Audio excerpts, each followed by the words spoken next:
Hello, hello. Welcome back. I have an absolute gem of a conversation for you today.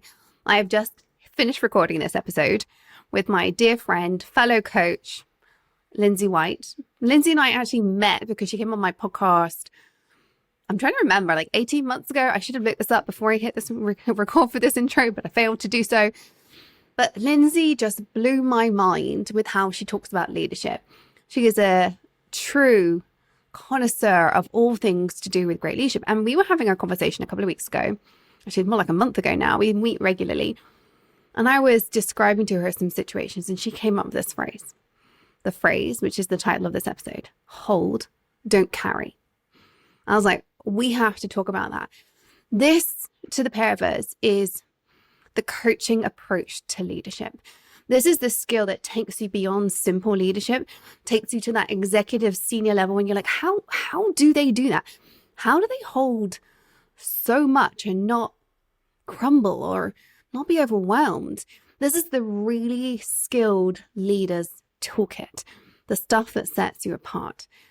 It is also the stuff in my mind that is core to being a coach. And actually, after we finished recording, like Lindsay and I having a quick conversation about how so many people think they're coaching at work, but what they're actually doing is having a professional development conversation. And my love, if that's you, that's not coaching. And I say with a lot of heart, coaching is holding and not carrying. It's having that deeper conversation, whether it's about professional development or about the thing that they're struggling with. Whatever it is, it's holding a much, much deeper conversation. And so in this episode with Lindsay, we are digging into how to hold, not carry. What does it mean? Why is it so important? How can it level you up? What do you need to be doing? So without further ado, let's get Lindsay onto the show.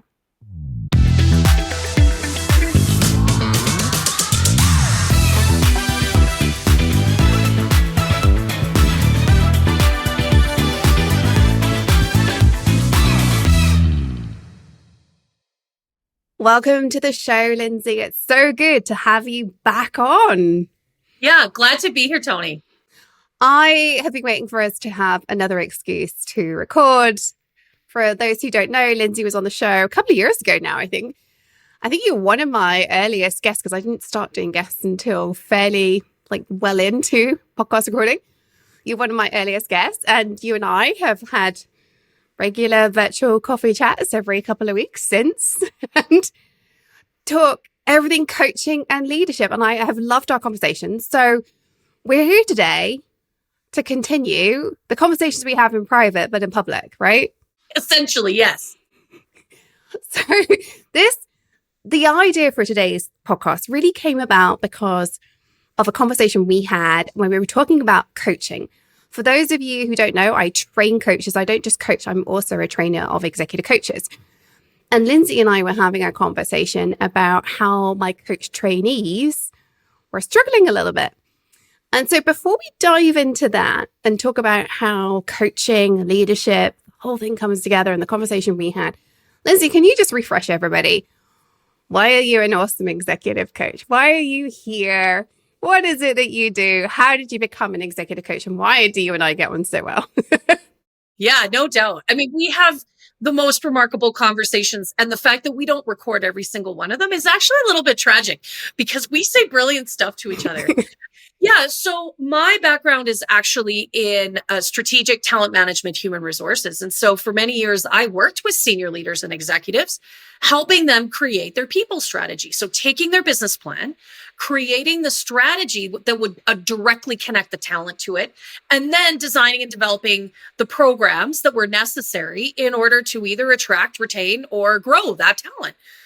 And so leadership always was a big part of what I did. And I really fell in love with asking a really smart person a really great question and having them not know the answer.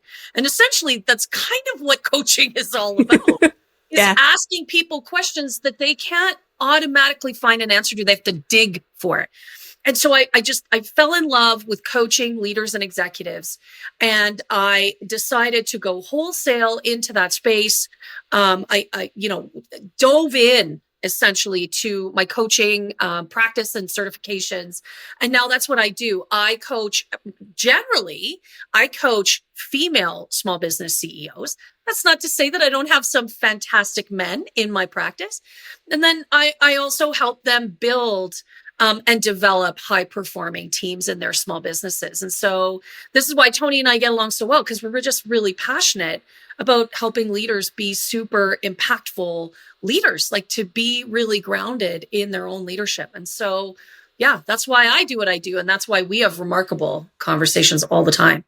Yeah, I grow so much. I know you've told me that you grow from our conversations. I grow so much from our conversations. I love our Fridays. I love it when we meet on a Friday. It makes me so delighted because it's not that I'm just meeting a friend. It's that I'm going to learn something powerful. And that's really what this is about today. Yeah. This is about sharing with everybody something that we wish, certainly I wish, I'd figured out 10 years ago as a leader. I figured it out as a coach.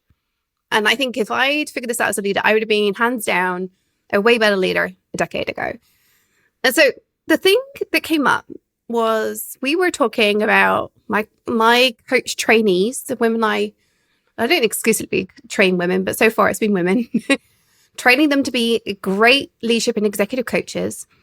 And a couple of them were saying, and one in particular was saying, now that her coaching load is up leveling, she's getting to the point where she is taking on a lot of coaching. She's doing great things.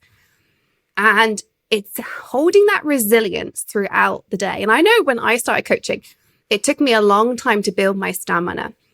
And I equate this to having those hard conversations as a leader in the workplace. Yeah. It took a long time to hold the stamina. Like you go into more and more meetings. And the classic poor leader can't. I say poor, that's too judgy.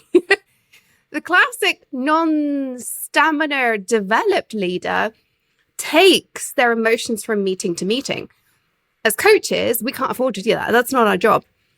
And you said something really profound, really, really profound about what you and I do that I'm trying to teach these coach trainees. What was it you said to me? Yeah, I said we have to hold it, not carry it. Yeah. And that there's a difference between the two things, right? Mm-hmm. And that's what I want to dig into today. Hold, don't carry. Yeah. So let's start with, what does it mean to hold? What does it mean to be in a room, whether you're doing it as a coach, you're in a room just dealing with a lot of emotions as a leader, like even if it's not a coaching relationship, what does it mean to hold? Yeah. I think most importantly for me as a coach and leader is that it is about the actual space. It is about holding the opportunity, holding the space, and I'm not talking space like location, although sometimes that's true, but holding the space as in the emotional space. And really, we use the word in coaching, we call it a container. And I think that actually makes a lot of sense to use that word. So holding it means that you are just so very present, that you are so very connected in that particular time, in that particular location, but also dialed in to that particular emotional vibe is maybe what I would call it. That you are then feeling that you have your hands underneath it, your arms wrapped around it. And so I hope that gives like this sort of metaphorical piece to it, but that's what holding is. And often as leaders, we are so involved in what's happening on the inside of us that we are not able to capture what's happening all around us. And so that's what I'm really thinking about when I enter a coaching space or I enter a space as a leader is, what do I need to be holding here so that others can have their experience, can share what they're feeling. We can have the conversation, like it can be intentional in that way, and being just very connected and present. Does that make sense? I said a lot of words. It does. I think that the last bit there, the connected and present, is really, really key. Yeah. Because when we were first talking about this, I was like, it's definitely what we do as coaches. It's holding that emotional space. it's, whatever's going on personally for you, that right here is parked, and instead you can hold for someone else. You give them space to emote, to experience. But what you said also plays out like more broadly, which is when I think the real power of this comes in, and why I wish I'd known this 10 years ago. I don't think it's just about people and their emotions. I think it's about holding space for ideas. We talk about active listening. Yeah. And people think, what does that really mean? People say active listening is about properly listening, is about repeating stuff back to people and pausing. And all. It's not true active listening. Those things that I just said are all just tools to help you do. True active listening is actually genuinely listening rather than jumping ahead or thinking about your kid's dinner or all the other things that pop into our heads all day. And I think holding, even when you're holding a discussion about your next project, holding space is really what we're talking about. And it is so rarely done, right? Yeah. Yeah, it is. And I love that you brought that into it. Like active listening, we think about it as tools or techniques, but active listening is just really about presence, and it's about deep curiosity. Right. And so I think that is absolutely part of holding space is the listening. I think it really is layered into the intent as well. Right. Is that I am going to be fully present here. I am going to hear the nuance in the conversation. It's listening beyond the words, right? What is going on a layer underneath of what's being said? Because often people say what they think we want to hear as opposed to what's really in their heart or really in their mind. And when we hold space, then people feel like they can actually offer what's real and true and honest for them, as opposed to what they think is going to make other people happy or is going to present themselves in the right light. Yeah, it's that, thinking about what's going to make people like them, present them in the right light, all that kind of stuff. And just stepping away from that and not making it about you. I think most of us don't realize how much time we spend thinking about ourselves. How is this person interpreting what I'm saying? Now, there's a whole executive presence conversation to have separately around, you've got to have self-awareness in the moment, but it shouldn't dominate, right? When it's all about us, we lose that connection piece. Okay, so I want to now move on to the resilience piece of this, because one of the things that we were talking about was this coach trainee, I should say, of mine, who's doing a lot of coaching. And as the day was going on, she had some hard conversations, and we do as coaches, you will as a leader, hard conversations. She was finding like lunchtime, mid-afternoon, she was just like, I can't do anymore. She's like, how do you build your stamina, Tony? As we came to talk about resilience, which brings us to the second part of this. I would love you to come in here and talk about the second piece. What do you do after you hold? Yeah. So the second part is about not carrying. And I think, when you put the phrase together, hold, not carry, it sounds a little counterintuitive, like hold, but don't carry it. Like, does that make sense? The idea is that you hold the space with intentionality and with authenticity and without putting too much of yourself in it. And then the idea that you don't carry. Whatever happens or comes out in that space doesn't necessarily belong to you. I would argue probably 99% of it doesn't belong to you. And so as a coach first, we know that whatever happens in the coaching container, that is not about us in any way. In fact, the best coaches in the world are able to self-manage so beautifully that their presence is just such a profound touch, but it's very light. Yeah. And so the idea that as a coach, we don't own what happens in that space. We have deep care for our clients, but that whatever the outcome is, wherever the conversation lands, is the coachee's. The client gets to own that. We don't carry it. Now, as a leader, I would argue that there's a little bit more nuance in that don't carry conversation, right?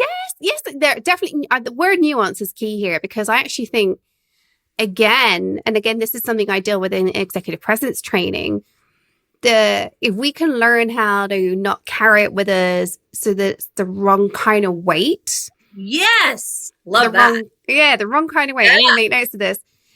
Because I mean, I know I've learned this as CEO the hard way, right? Like it would be so easy as a CEO, and you're a CEO as well, to have so many sleepless nights. Don't get me wrong. I've had sleepless nights. Mainly I get sleepless nights though because I am like terrible at sleeping, and I just be thinking of, apparently there's like a proper thing now, like there might be a thing that's wrong with me, which means my brain just like thinks of like nonsense. It's not like stressful.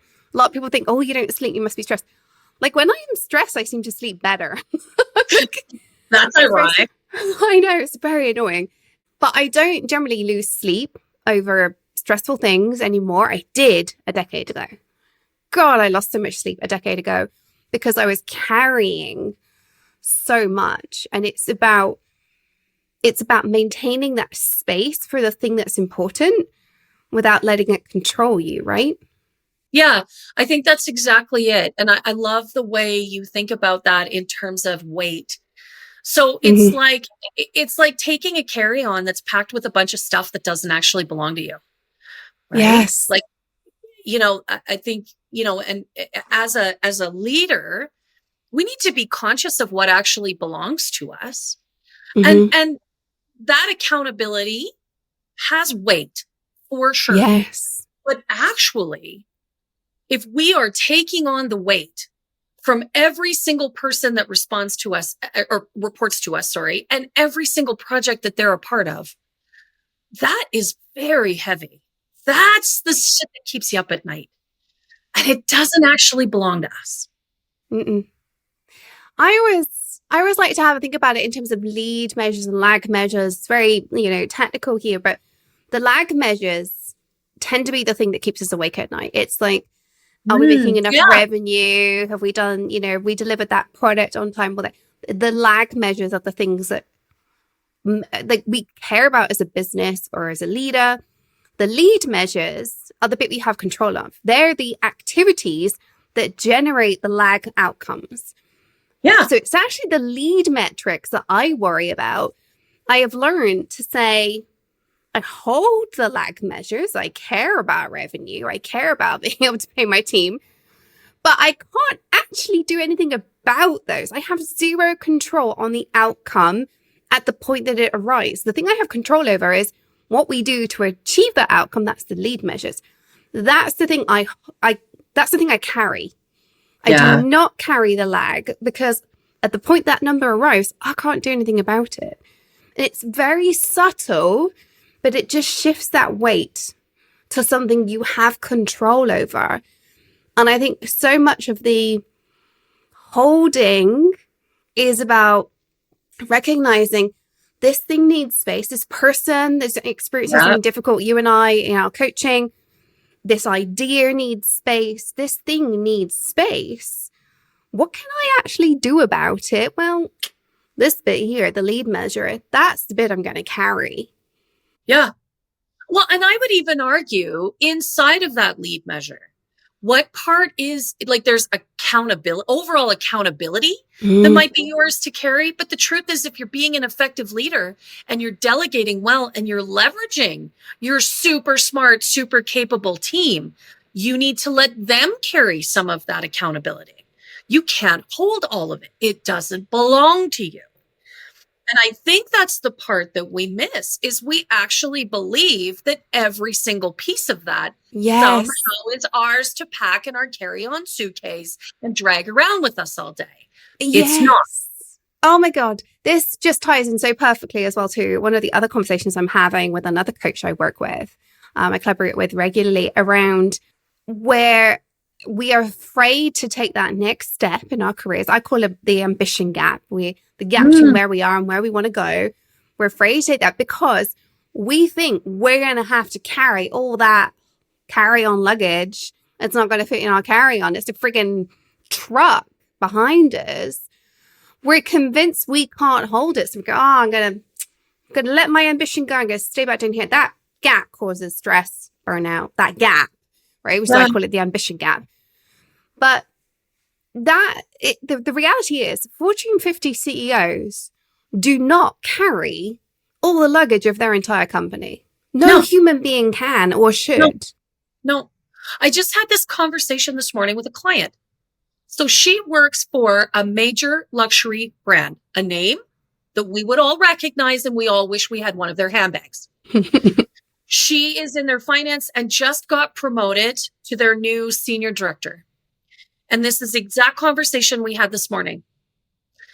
So she's keeping her team, adding to that team, and now is, use her language, the knower of all things.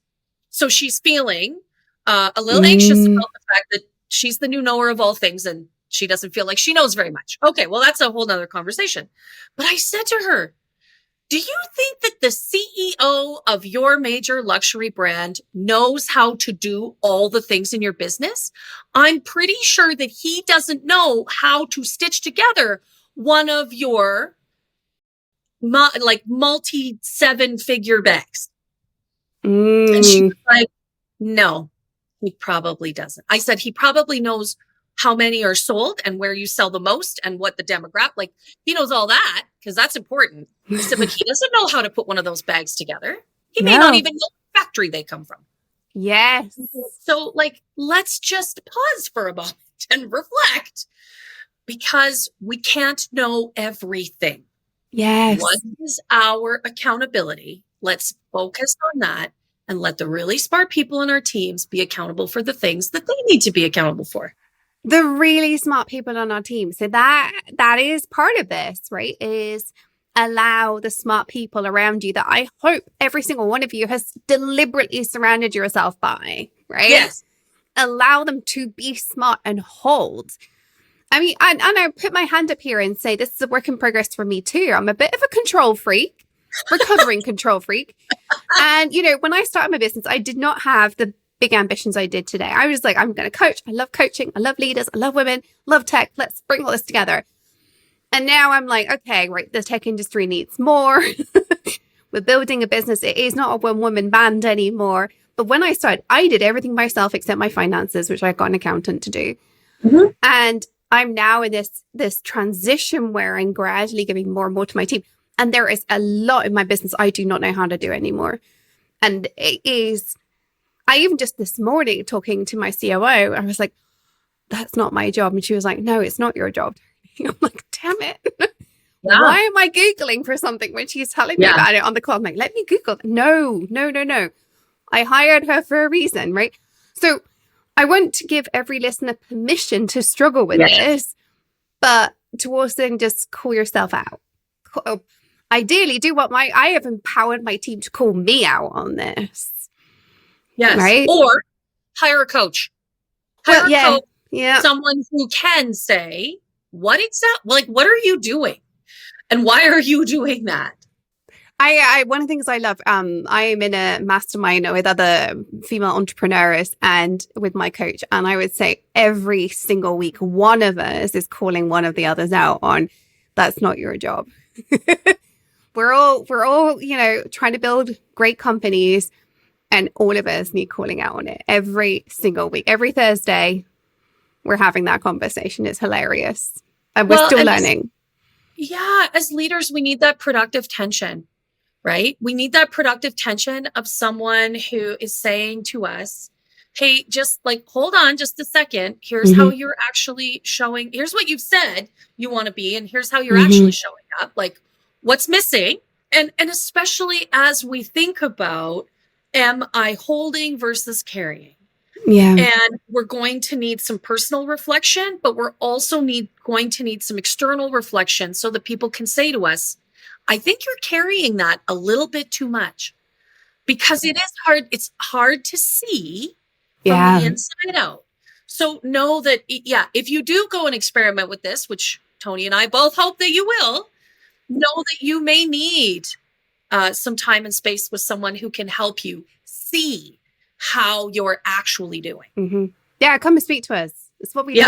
I love doing this work. I really do. Okay.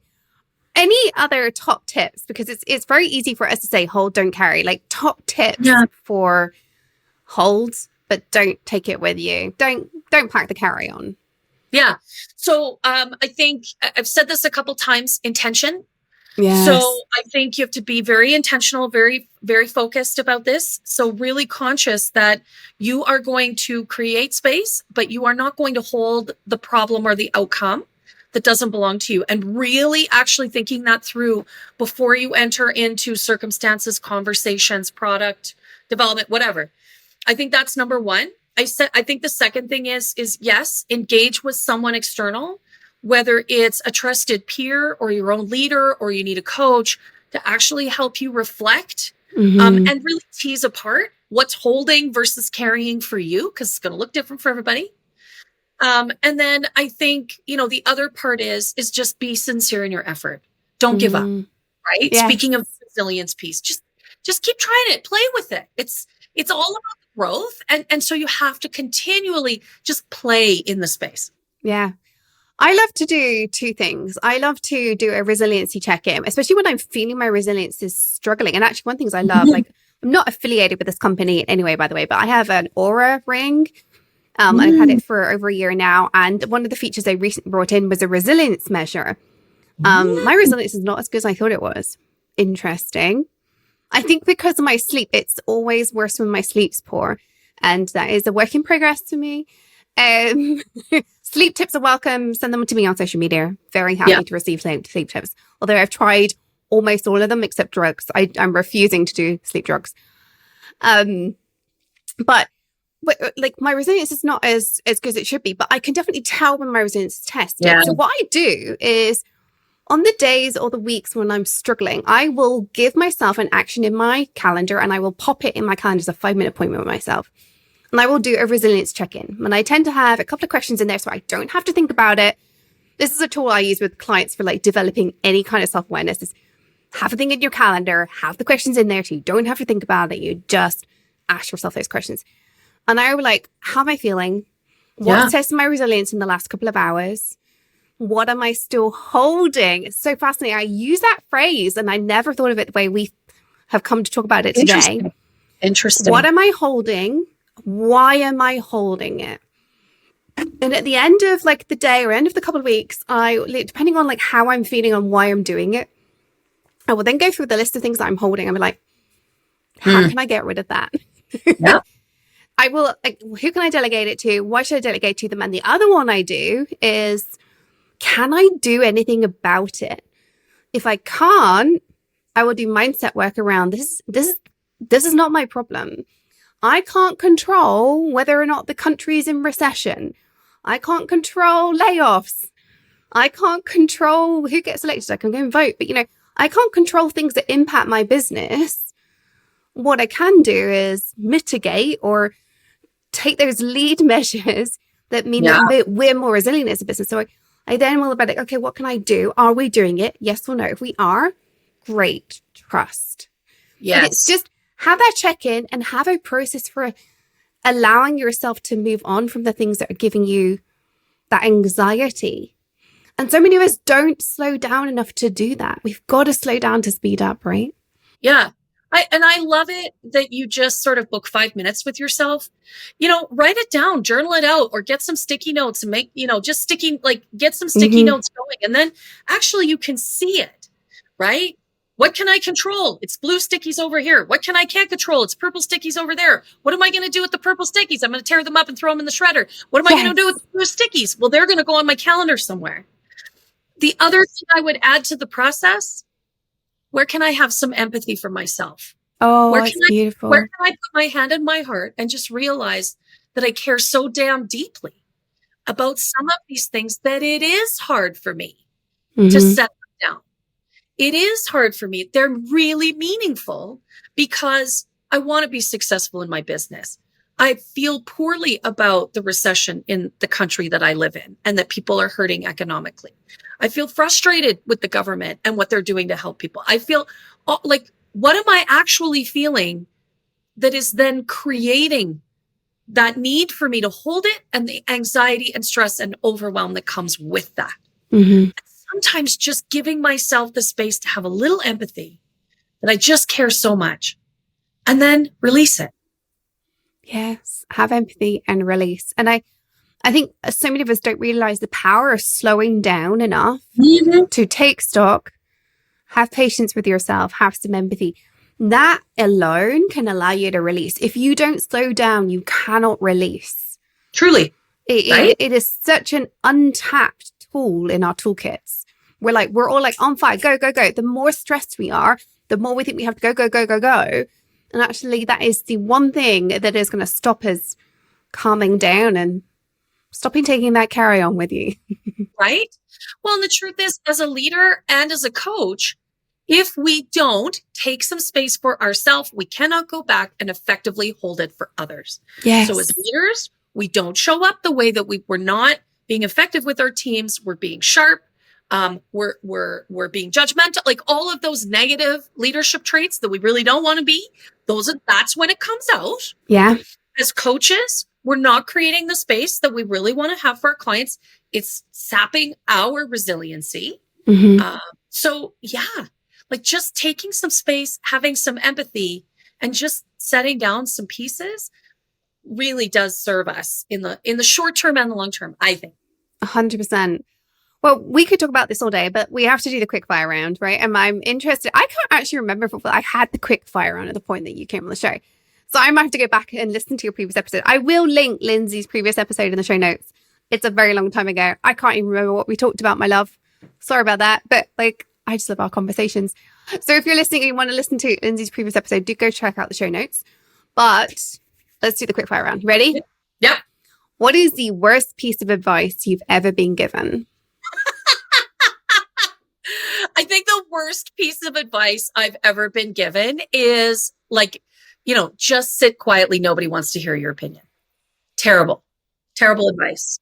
Don't listen. This is hands down my favorite question to ask, because some of them I'm just like, somebody would actually say that out loud? Yeah, 100%. Yeah. Okay. Yeah. Wow. Okay. I hope you gave him a slap. Not that I believe in violence or anything, No, but totally ignored them. Yeah, that's terrible advice. Don't listen to that. What is the best piece of advice you've ever been given? Yeah, I think the best piece of advice that I have ever been given is to listen at that next level, like to listen beyond the words.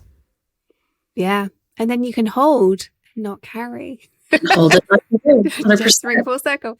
Yeah. What is the last book you've read or listened to? Would you recommend it? Oh, yes. I was just listening to Dave Grohl. So Dave was a member of, oh my gosh, I'm pulling it up on Audible. Dave was a member with Kurt Cobain of, what band is that? Why can't I remember? You lost Foo me. Fighters and Nirvana.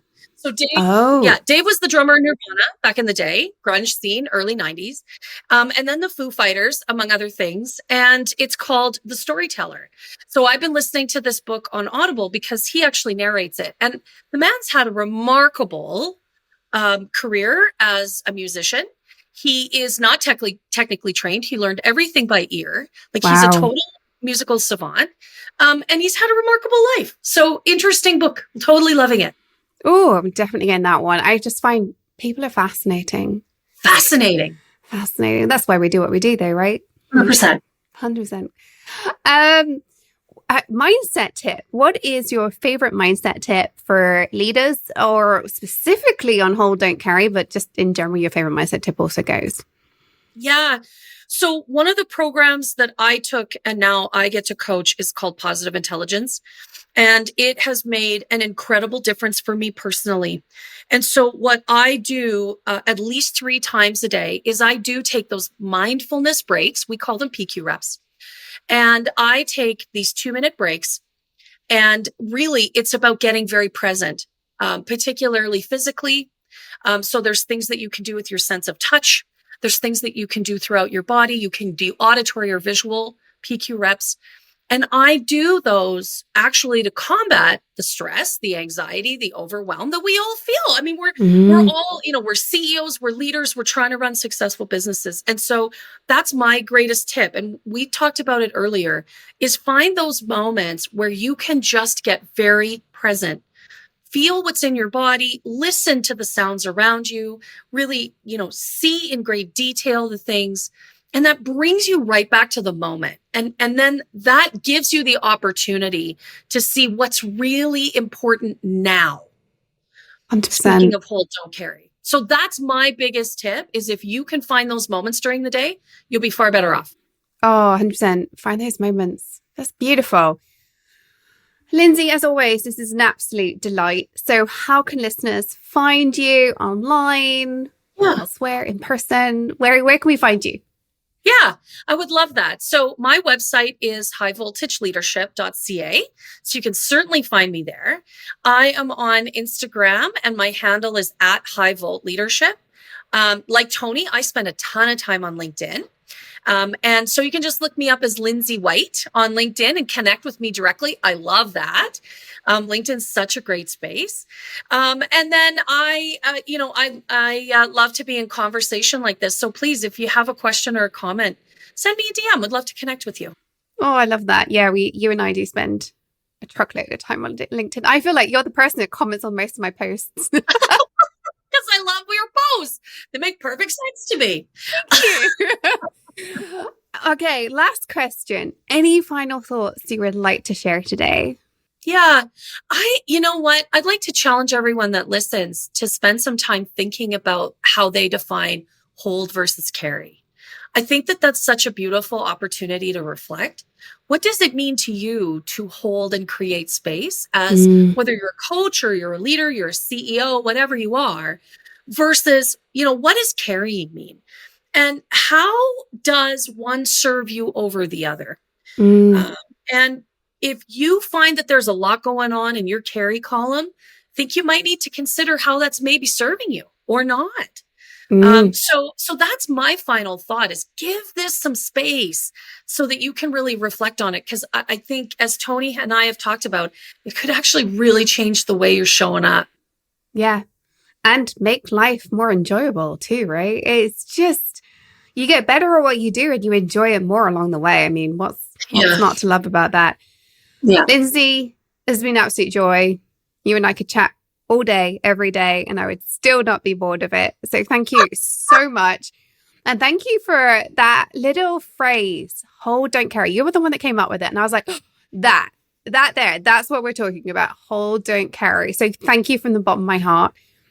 Listeners, if you have heard this and it's been powerful for you, do me a favor. Go and share this with the woman in tech that you think needs a level up. Not because you're telling her that she is not in a good place, but because every single one of us needs to level up. And this is a gift you can give her. Go and share this podcast episode with her. Please do that. The more women in tech we can influence, the better the world is going to be. Until next time, stay in your tech leadership game, follow your dreams, because the world really does need that uniqueness that you bring as a leading woman in tech.